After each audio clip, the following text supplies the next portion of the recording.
दिल की गुप्त फाइल, एक डिटेक्टिव की लव स्टोरी। वह शहर की सबसे तेज दिमाग वाली डिटेक्टिव थी, आशी। केस सॉल्व करने में उसका कोई सानी नहीं, पर दिल के मामलों में वह हमेशा फाइल नॉट फाउंड का स्टेटस दिखाती थी। आशी की जिंदगी में दो चीजें हमेशा साथ रहती। एक तो उसकी पुरानी लेडी बग वॉल्ट, जिसमें हर केस की फाइलें, फोटो और नोट्स होते थे। और दूसरा उसका सिक्स्थ सेंस, जो उसे हमेशा सही दिशा दिखाता था, सिवाय जब बात किसी की आंखों में खो जाने की आती। पहला केस, हंसी की गूंज।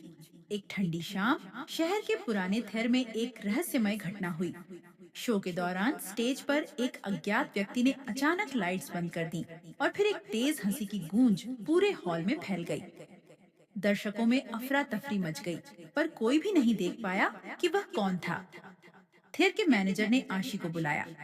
आशी ने अपनी लेडी बग वॉल्ट खोली, केस फाइल निकाली और तुरंत काम पर लग गई। उसने सबसे पहले सीएनटीवी फेस की रिकॉर्डिंग देखी। एक छायादार आकृति, हाथ में एक छोटा सा बॉक्स, स्टेज के पीछे से निकलती दिखी। बॉक्स से निकलती रोशनी ने एक पुरानी पेंटिंग को चमका दिया, जिसमें एक महिला की तस्वीर थी, जिसके आंसू मोती जैसे चमक रहे थे। आशी ने पेंटिंग की हिस्ट्री खंगाली।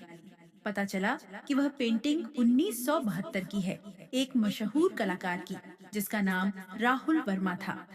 वह उस समय एक नर्तकी लिया से प्यार करता था, पर उनका प्रेम कभी पूरा नहीं हो पाया।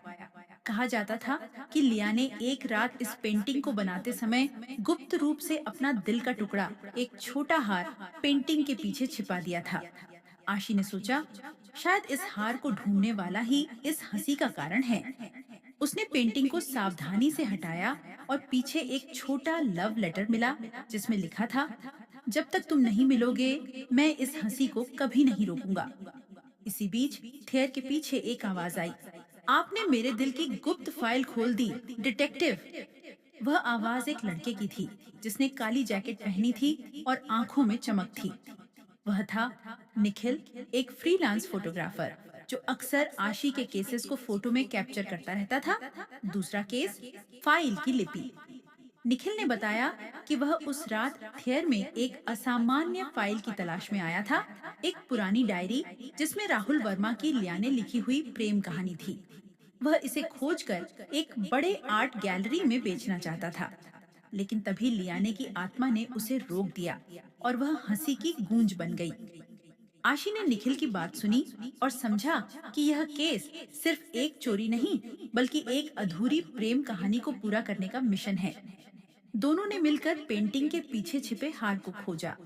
हार के अंदर एक छोटा कीड़ा था, जिसमें एक छोटा मेमोरी कार्ड था। उस पर लियाने की आवाज रिकॉर्ड थी, मैं तुम्हें हमेशा देखूंगी, चाहे तुम जहां भी रहो।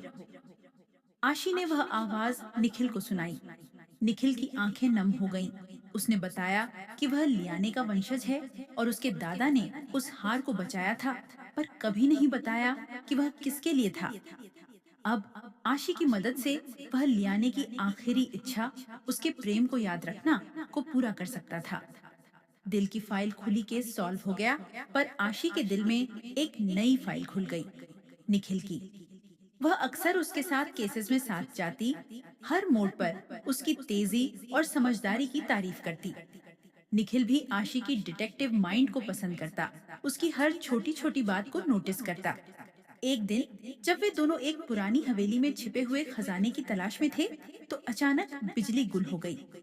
अंधेरे में आशी ने निखिल का हाथ पकड़ लिया और फुसफुसाया, तुम मेरे सबसे बड़े केस हो निखिल।